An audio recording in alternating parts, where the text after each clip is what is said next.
The channel has absolutely exploded after our previous two AutoGen, agentic, Postgres AI videos. While this is great, I gotta be honest, I don't really care about the views. I care about building agentic software, and I care about helping you push your engineering into the future of programming. This means using the best tool for the job. And right now, as you know, we have a whole new playground of LLM-driven AI tools to explore, experiment, and build with. We're building real, valuable software with AutoGen, Aider, advanced prompt engineering, all on top of GPT-4. I say this to set the stage and welcome everyone new to the channel, but also to make it absolutely clear. This channel is about finding the best tool for the job. It's about raw engineering, and it's about true product-centric value creation through software. This is not a hype train, overly edited channel where I report the latest overhyped GitHub repos or AI-related news drop every single week. There are many channels that do that. You know where to find them if you want them. On this channel, I share tech that I truly believe will help you solve your engineering problems. As for all the views and attention and new subscribers, really appreciate you being here. But I'll be here every single week with serious skin in the game, just like I was when I was getting less than 100 views per video. With that out of the way, huge thanks once again. I really appreciate you being here. Now let's build some agentic software. All right, so first things first, let's recap our current Postgres agent. So I'm just gonna go ahead and run a full example of our application. I'm gonna kick up our Poetry environment, and then I'm gonna run our program with a prompt, give me all Outlook email users. So in natural language, we're gonna query our Postgres database. You can see here we have the table definitions at the top. We have users and jobs, and our current flow of LLM agents. They're gonna read from our Postgres database, figure out what query needs to be run it, and then as you can see here, they're gonna report the results. I asked for all Outlook emails. You can see here we got Joe and we got Jane Smith. If we hop over to Table Plus and we look at all of our Outlook emails, you can see we have two, Joe and Jane. So we correctly got the right results back. And how do we accomplish this? We utilize a couple of environment variables here. We have our database URL and our openai key.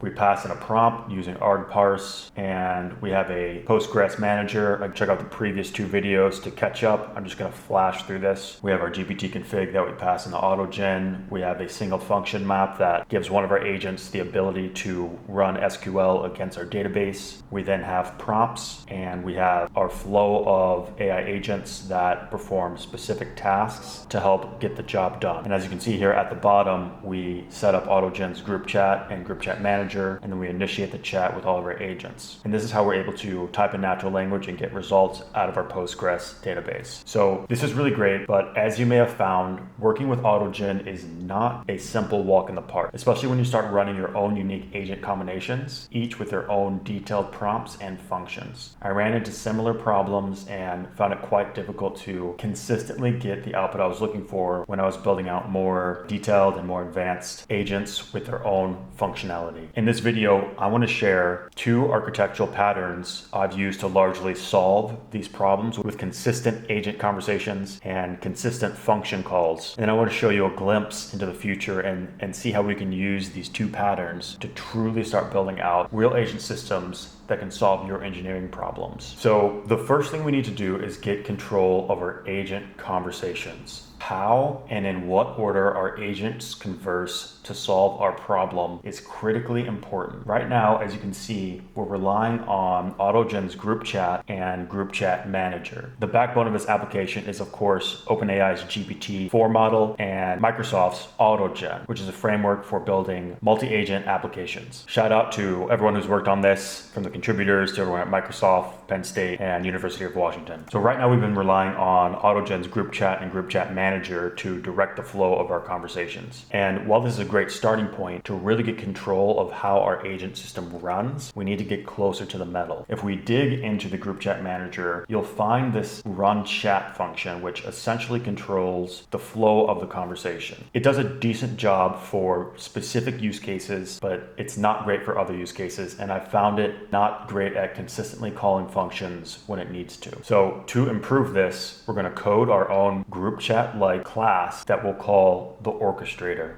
I don't want to burn up your time. I'm going to speed through this to show you exactly how this works.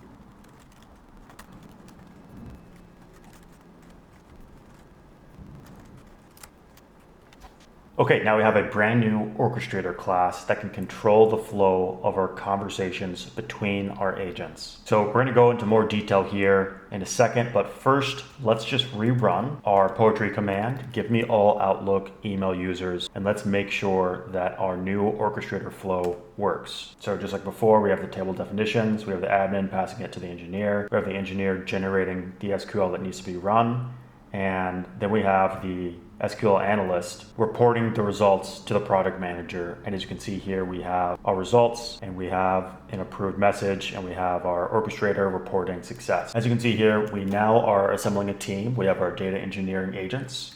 We pass them to a new orchestrator class. And then we take this orchestrator class and we kick off a specific conversation type. This is really important. We kick off a sequential conversation type. And if we dig into this function here, we can see that what we're doing here is passing the message from A to B to B to C, C to D, and D to E between our agents from start to finish. Add a prompt to our list of messages. We can hop up to the definition here in the init. Basically, the core of our orchestrator is this. We have the name, our agents, and the messages that are spoken between our agents. We then have a bunch of properties. We can dive into these one by one quickly. We have total agents. Last message is a dictionary. This allows us to know if the last message we're getting is a function call or a function call response. We have last message is string, and then we have last message is a function call. So this is GPT-4 saying we need to call a specific function. And then last message is content is saying we just called a function, get the result from the function. And then of course we just have latest message, it'll give us none or the actual result that just occurred. And this is optional string. This should actually be a union between dict and string, but I'm just gonna leave this like this for now. So if we jump back to the sequential conversation, you can see that we're basically just running this flow, right? If the last message was just a string, just continue the chat conversation, right? We go from A to B. But if the last message was a function call, we instead of doing this basic chat where we just pass the message from A to B, we run this function call chat, which allows and I'm actually gonna call this function chat, just to keep it more accurate and contextual, agent A to communicate and call its function before passing the message to agent B. And we do this check so that we know that if agent A has a function, we expect it to call that function. This adds some really key logic where if your agent has a function and you want it to run, make sure that it always runs. We go up to the second to last agent because we don't want our product manager at the end of our list to pass its message to someone that doesn't exist, right? And then we check our complete keyword, which is just approved thanks to the completion prompt. So if everything looks good, product manager will just respond with approved. Right, and that's basically that. Let's quickly dive into the basic chat. I just want to show you exactly what this looks like so that you can replicate it. We're taking two agents and a prompt message. We're mimicking conversation. So agent A is going to send this message to agent B. So it's like agent A is saying something to agent B. We then have agent B generate a reply. This is where the OpenAI GPT-4 request actually occurs. And then we're just adding this message to our list of messages. And the only thing our messages list is doing is just keeping track so that it's easier to debug when you need to go in and see what's going on and what has been said between agents. And then the function call is where things get a little more interesting. We have a basic chat between agent A and itself to basically continue to trigger the function call that needs to occur. And then after that's complete, we have agent A pass the content from the function call to agent B. With OpenAI function calls, it first needs to prompt the function call, and we can see this in our working example. The senior analyst first suggests a function call, and then it executes the function call.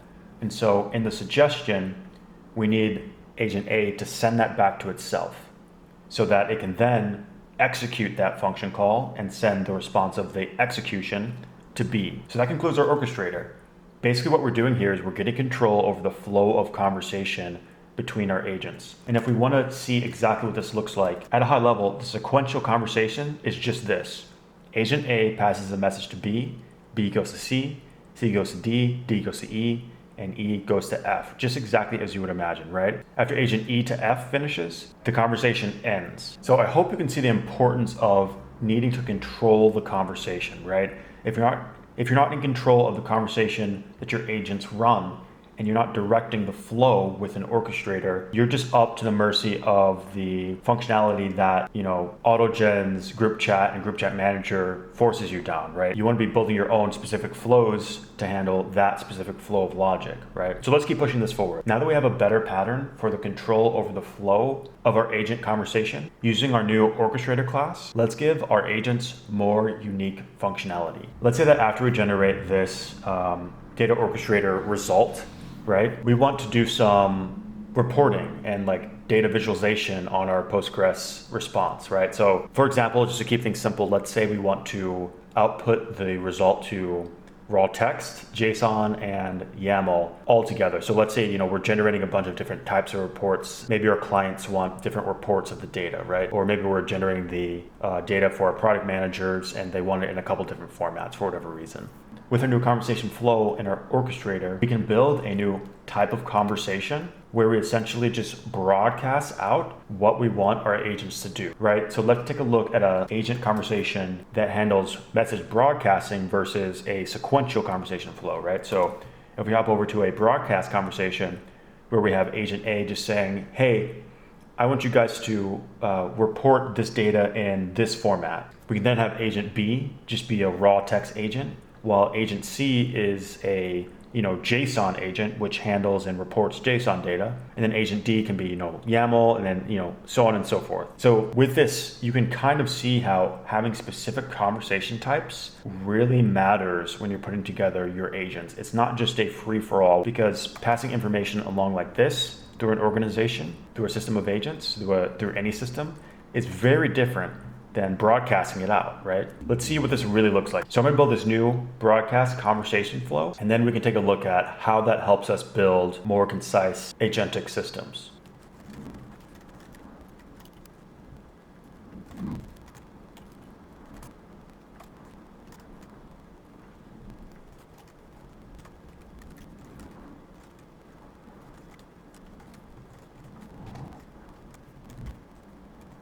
All right, I've just finished. This is where things get really cool. Let's collapse our code and look at the changes we made here. So first things first, we added a brand new type of conversation to our orchestrator. We now have a broadcast type conversation where agent A just yells out at all the agents, hey, I need you to do this.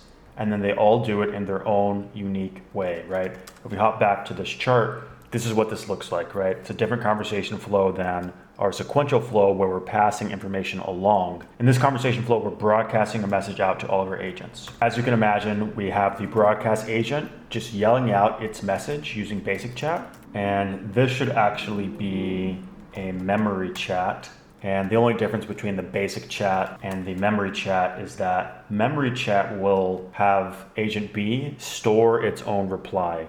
When agents generate a reply, they're not actually saving this in their own personal memory. Then if we pick up a function call, agent iterate, which is our base level agent here, agent B, C, D, E, and F, it's going to then, given that information, run its function, right? And we're going to basically assume that it's going to be a function call. And so there's no one else to pass the message to in the function chat. So we're just going to send the message to itself, which is totally fine. It's not going to do anything with it. This is our new broadcast conversation type. And if we jump up to the top level, we have a couple new things here. Let me go ahead and expand this. And you can see previously, we had our data orchestration pipeline here, data engineer orchestrator, which contains all of our agents. And then we're running this sequential prompt. I'm going to go ahead and just leave this commented out for now because we now have a brand new pipeline here that I want to show you. We're doing two things here. We're expanding the types of conversations our agents can have, and we're going to give our agents a bunch of new specific functionality. As you can see in the prompt, we have a text file report analyst, a JSON version, and a YAML version. And the prompt is simple. You exclusively call the function you've been provided to call, right? We then create 3 new agents respectively.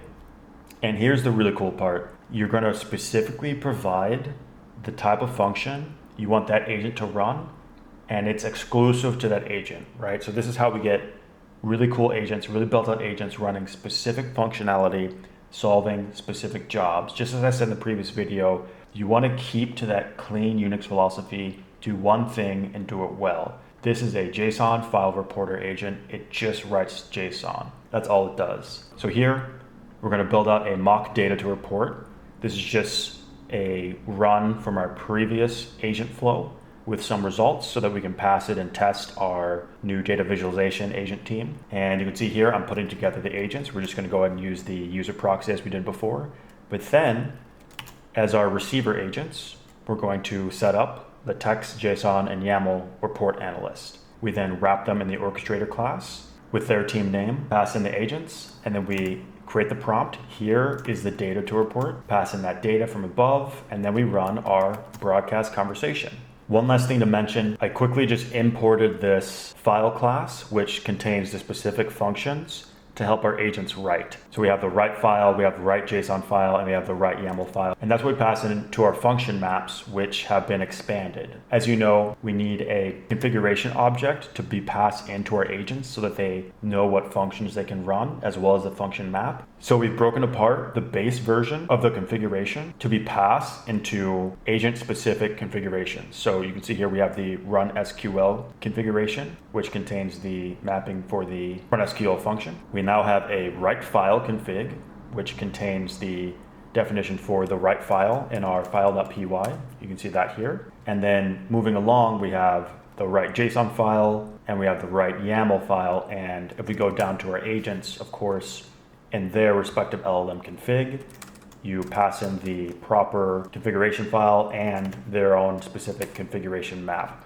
There's a much better way to organize this information, this code. Right now I'm just doing it in a single file just to keep it really clean, really simple, really obvious. If we just go ahead and collapse all this, you can see we have base config, which builds out the specific configs. And then we have the individual function maps. We then have our prompts, our agents, and now our new set of agents and prompts, the report analysts. And then those agents, we have the mock data to report, data viz agents, where we build a list of our agents. We set up our orchestrator, set up a brand new prompt, and now we're gonna run the broadcast conversation. So this prompt is just gonna be skipped over. Make sure we import our file module here.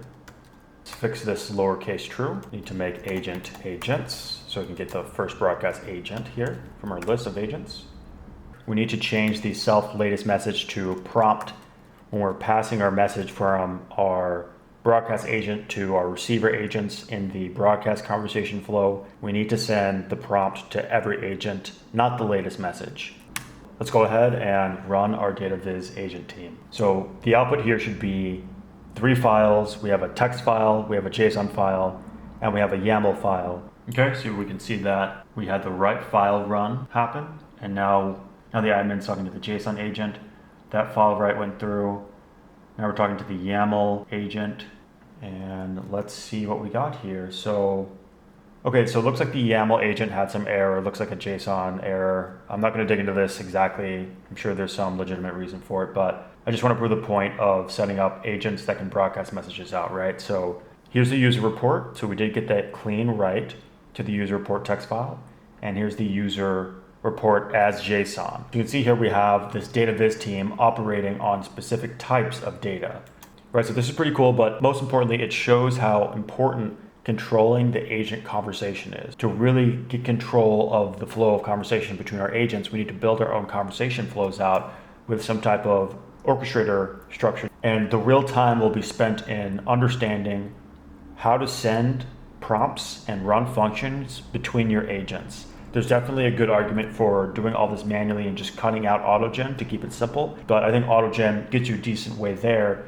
with the conversationable agent and the base agent class that can help you. And again, the beauty of code is once you kind of have this working in a clean modular fashion, you can solve this problem forever, right? Like these agent pipelines can be reused to solve any configuration of problems between agents, right? That's going to be the next push and the next area to really focus on after you understand, basic prompt engineering. You want to push your agents to the next level so that they can autonomously solve problems for you. The next place to go is going to be to understand this process, this idea of orchestrating the conversations that your agents have. Full, complete honesty and transparency. It took some time to build out this class the exact right way it needs to be to run the agent flows. But again, after you have this in place, after you have your mode of orchestrating agents, it's there and you've done it and it's reusable. I hope you can see where this is going, right? Let me just do one last thing in this video. I know this is a super long video, but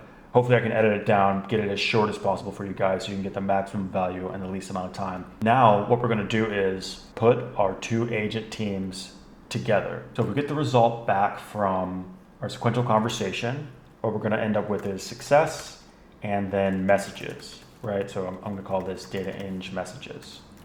We wanna get the second to last message, which has our response from our senior data analyst, which is the SQL statement, right? So data eng result, and this is gonna be -2, and it's gonna be in the content part of that dictionary, right? So this is the SQL response that our data analyst gets from running the run SQL call. And now that we have this, which is essentially going to be our data to report, we can do something that functional programmers will love. We can compose our agent pipelines, our agent conversations together. We take the result from the data engineering team, and instead of using this mock data, I'm gonna comment this out, we're gonna use the data eng result, right? So with that done, we can go ahead, I'm gonna code collapse, get rid of our mock data to report, and now we have our data engineering team writing content directly into our data visualization team. I'm gonna update this, give me all unauth users, right? Just keep it simple. And now we're gonna run the entire flow, right? So we're gonna have team 1 hand off the result to team 2. So already you can see team 1 finished, right? Our data engineering team finished. They handed the result to our data visualization team, and now they are writing their content respectively to, whatever output form they're supposed to write to. Okay? And if we look, looks like we did get that YAML right. Open up our users report, right? That our team of agents created for us. We got authenticated is no. So we got both of our unauthenticated users. We can check our database here. In Table Plus, we can see we're expecting Bob and Charlie, and we have both Bob and we have Charlie. We can go to JSON. Now we have a JSON format we can work with. This will be a good file to just like pull data out from really quickly. And then it looks like for whatever reason, our agent, pushed through with our YAML response, and we have the same thing, right? So here I'm gonna paste in that entire run, and let's quickly just look over everything that just happened there, right? So give me all unauth users, right? So first things first, we instantiated our data engineering team, and we're gonna run with these iterations, right? So we can keep track by searching these iterations, but first thing first, the admin to the engineer passes the table definitions, right? The engineer then generates the SQL needed, and then on the next iteration, our agent is now talking to our senior data analyst. Remember, this is a sequential chat, goes top to bottom, and it passes the SQL, and it's saying, execute this command. On the next iteration, we have the senior analyst reporting to the product manager, suggested function to run. The senior analyst is going to then run this function first, and then it's going to send the result to the product manager. The product manager then, in the sequential conversation, confirms the result with the approved, and then this marks the end of that team, right? So the result's complete, and then we pull the result from the senior data analyst, and then we kick off our data visualization team, right? On the first iteration here, you can see that the admin is the broadcast agent, and the iteration agent is going to be our text report analyst, right? We have Bob and Charlie, both unauthed. Then our text report analyst is going to run its function, write to a file. We get none here because the function, write file, it returns nothing. On the second iteration, again, this is a broadcast conversation. So our admin is now broadcasting to the JSON report analyst, and it does the same thing for JSON. Our JSON report analyst writes the JSON file, and then lastly, we have conversation iteration 2, index 2, broadcast agent admin is now saying to the YAML report analyst, do the same thing. And then our YAML analyst writes that file. So that's the overall flow. That is exactly everything that's happened here. Debugging and logging is going to be really important. So I recommend using, Boolean verbose logging and writing out to a file so you can see exactly how your agents and your different teams are working together. And this is all through our orchestrators, right? This is all through our prompt engineering work. This is all through our composition work. This is all through our conversation work, right? Building blocks. Engineering is all about building blocks. You know this already. These are the next level building blocks, right? When we have systems that can build for us. This is a new paradigm shift for the way that we engineer. I hope this makes sense. I know there's a lot of complexity kind of abstracted away in this orchestrator class. It's really important to get your chat down so that you're passing the right information between agents. It's really important to set up your own specific conversation flows. If you take nothing away from this video, I really hope that you take that. The order and the conversations that your agents are having really matters. And you need to control when they're just chatting and when they're calling functions. So our orchestrator is really important. I'm going to be reusing this class, building upon it, setting up different types of conversation flows that can solve different problems. In this video, we just used 2 conversation flows. These are probably going to be 2 really common scenarios you're going to see, right? Top to bottom sequential, and then broadcast conversations where we just fan out the information from our primary agent to all of our other agents. And at the center of the center, we have AutoGen, which is helping us out with our agent specific functionality. And then again, at the center of the center of the center, we have GPT-4 LLM technology helping us drive arbitrary content generation. And, kind of wrapping that layer, we have good prompt engineering, right? Good, concise, simple prompt engineering. We built out 2 flows of agents, 2 teams of agents, right? We're separating, we're dividing, and we're conquering. Right, so we have the data viz team that takes input directly from the data engineering team, our data visualization team, which, the data viz team right now is just writing to files. Just want to prove a point that you can set up systems of agents, teams of agents to do specific things, right? Again, let's remember, orchestrating our LLMs gives us superpowers to recreate any organizational structure, right? Let's open up the README. Just like we were talking about in the last video, right? This is important because it allows us to create a more accurate model of the world and allows us to become orchestrators, enabling less engineering and more product level work, right? That's what the orchestrator is all about. We got some agents going, guys. We're building some agentic software. I've been really passionate / obsessed with where this is all going and where this can take us. There's a lot of rough edges to this technology. It's really non-deterministic by nature, so it's kind of hard to work with, but once you get your flows going, once you get your nice orchestrator going, the results are a lot more consistent than you would think. All great things require effort, grit, focus, and patience. On this channel, we're going to the edge. We're pulling the future of engineering into the present so we can build agentic software that works on our behalf faster than we ever could. And even better, they can work with us while we're working in parallel. A lot of talking, a lot of content in this one. Again, thanks for all the views, all the subs, all the likes on the previous couple of videos. Like I said in the beginning, I'm just gonna keep rolling. 10 views, 100 views, 1,000, 10K, 100K, I don't really care. I wanna keep shipping this type of content because I know that there are a couple key people watching. This might be you that is gonna take this and push it to the next level and start building out your own agentic software.